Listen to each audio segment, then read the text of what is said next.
In this video here, we're going to be going through moving averages and how I use them, because I don't use them in the traditional sense, which is looking to kind of buy or sell off of them. So how do we add these on? Firstly, so if you're using Think or Swim, edit studies, and what you can use is a daily SMA. So what this will do is, if you're using a shorter term time frame, for example, a 5-minute chart or a 1-minute chart, whatever time you're using, it will show you the daily SMAs. In this case, it will show you a 50, 100, 200 SMA. And again, these are daily ones, so that's why they only move once a day. So I'll go through how I use these, because I only use daily SMAs. Now, the way I use these SMAs is magnets. And what do I mean by magnets? Price is drawn to these levels. So I don't really trade off of them. Like, I'm not going to trade, again, this kind of reddish line here. This is our 50 SMA. So again, if we go over here, we have these three on: 50, 100, 200. If you go over to the 50, you can see it's kind of this pinky reddish color, which is there. So again, we said price is drawn to it.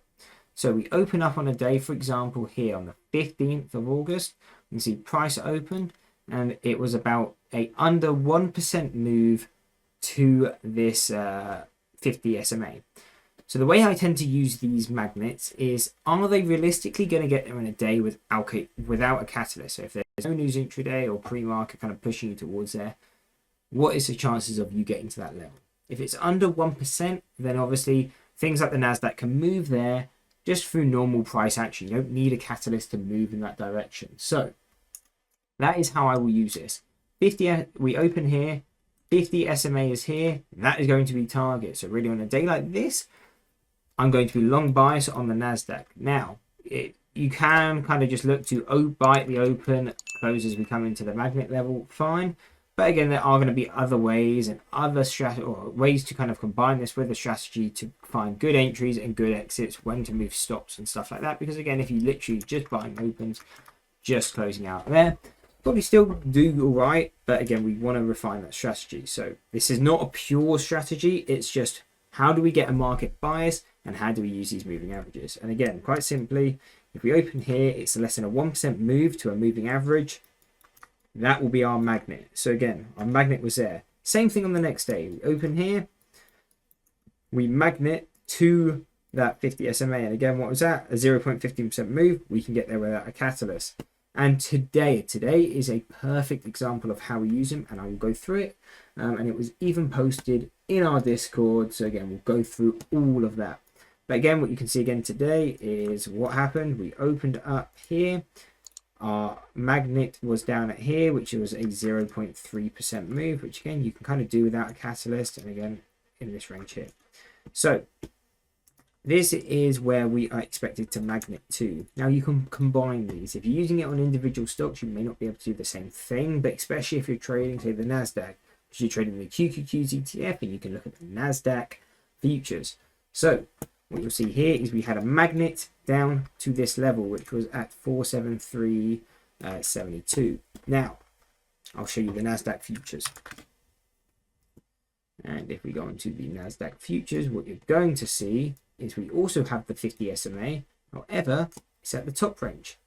50 SMA here was at 19661. So, how did we trade this? Again, firstly, we need to see how far away is our magnet from the open.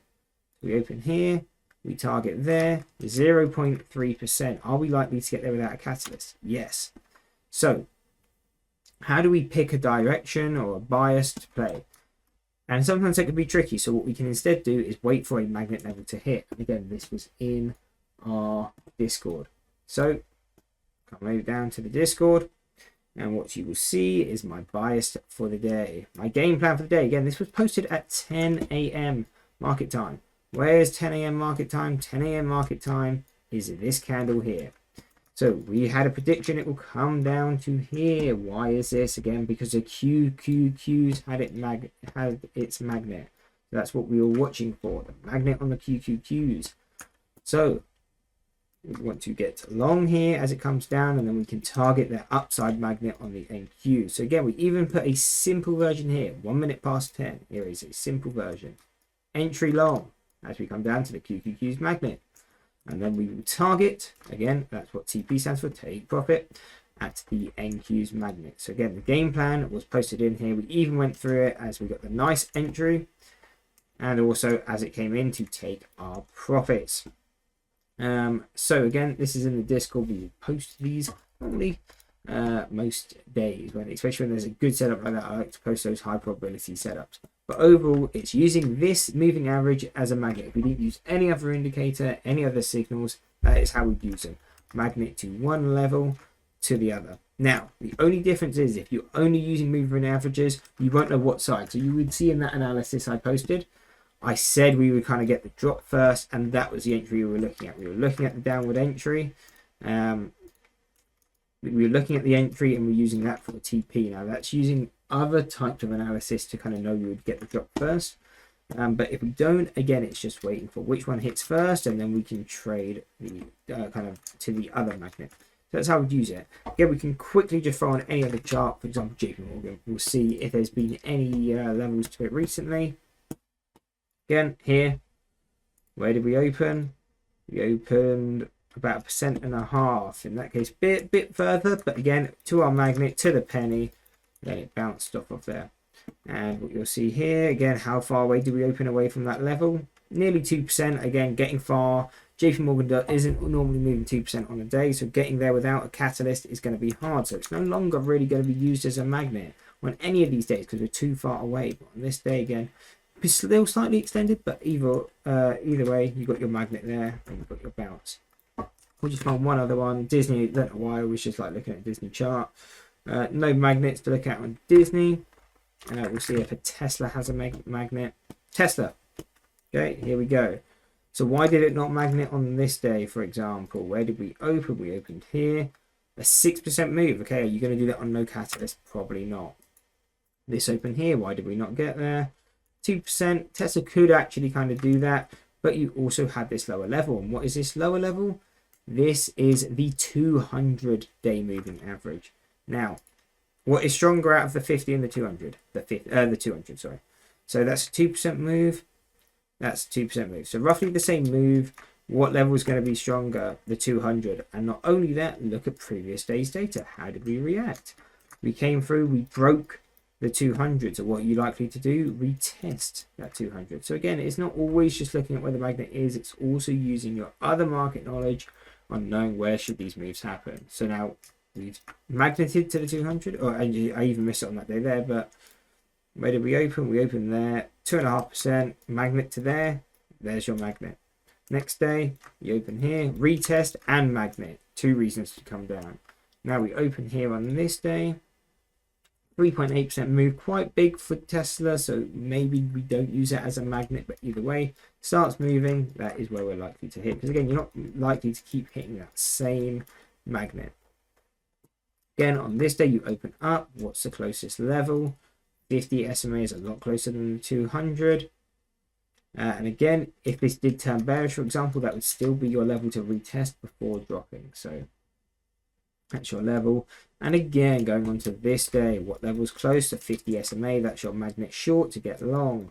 There you go. And just because he's playing out quite nice, we'll just go for another one. Just test it one more time. NVIDIA. So this one's actually not a great, it's not super clean. So this one actually could be nicer to go through because not everything in the market is going to be picture perfect. So we'll go back. This greenish line is 100 SMA. We'll go back and we'll start seeing how price starts reacting again. Why did we not hit it on this day? Well, actually, on this day, you hit the 50 magnet to the penny drop. Okay, so we'll just go from here and we'll go forward. So penny, okay, cool. We open here. What is your closest level? Basically 100. We're basically where we opened. Magnet. We opened here. We're still pushing towards that magnet, but again, what kind of move did we need? 13%. Are you likely to make that no catalyst? Not really. So again, that's why we didn't hit it. This day we opened here. Where did we magnet to? The 100. Where did we open? How far away? 1%. Likely to do that on no catalyst. We opened here. No catalyst. Where are we likely to hit? There. 2.8%. NVIDIA can kind of do that move with no catalyst. Here. Opened up. How far is magnet? Around 3%. Magnet still worked. in this case wasn't picture perfect. We got the drops first, but we still went to that magnet. Again, magnet on that day, basically the whole day. Now, what you're starting to see here is you're not magneting down. Why is this? Because how many times have we hit it? Use this for maybe 2 to 5, probably 1 to 2 hits. You know, you magnet down, you hit the level, cool. Or let's say we started here. You magnet that level, fine. You open here, magnet, magnet, magnet. You don't want to keep using this. Obviously, eventually it's going to break. But overall, you can see the magnets work time and time again. Now we're getting away from this 100 SMA, so we're looking for a new magnet. What magnet is that going to be? Starting to come around here. 50 SMA. Here is not a clean one. This would normally be a target of the magnet. Again, it was 1.3%. In this case, magnet failed. Again, like anything, not going to be 100% perfect. Next day, though, where did we magnet to? Our EMA. And then in this case, normally again, you would get the retest. This is what I meant by the video isn't the cleanest one, because that was only a 1.3% pullback. Normally you would get that move, magnet to there, and then you can get your run. But in that case, again, we didn't get it on the video. And again, this is all to do with testing as well. You start seeing what stocks work really well, what stocks don't. But overall, that is how I use moving averages. Again, I use the daily ones on intraday time charts, and I use them as magnets. Magnets meaning expecting price to move towards them, because again, they are means. The market tries to reverse its mean to these levels, because at some point price has to reverse to this level, and there's only two ways it can do it. Price pushes towards it, or that level comes down to it. So normally what will happen is a bit of both. The level will try and push down to it, and price will try and push towards it. So that's why we tend to use them as magnets. So I hope that was helpful. Hope to see you next one, and that's it. Peace.